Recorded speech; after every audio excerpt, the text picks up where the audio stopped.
నమస్కారం ఘంటారావానికి స్వాగతం. ముందుగా ప్రధానాంశాలు. 3 రోజుల మహిళా పార్లమెంటు సదస్సు విజయవంతం. సాధికారత సాధనకు అన్ని రంగాల అతివల సంకల్పం.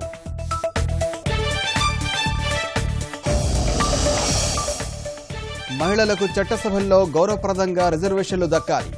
స్త్రీల వికాసంతోనే దేశాభివృద్ధి సాధ్యమన్న లోక్సభ సభాపతి. విద్యార్థులు మాతృమూర్తి గొప్పతనాన్ని గుర్తించేలా తల్లికి వందనం.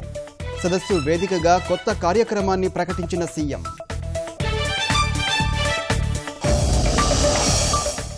పన్నీరు నివాసానికి పోటెత్తుతున్న జన సందోహం. తాజాగా మరో 5 ఎంపీల సంఘీభావం.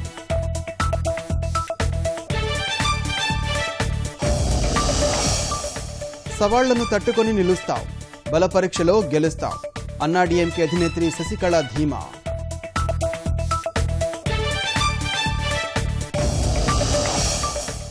భాజపాకు ఓటేస్తే ఉత్తరాఖండ్ భాగ్యరేఖ మారుస్తాం. దోపిడీదారుల్ని వదిలిపెట్టేది లేదని ప్రధాని ప్రచారం.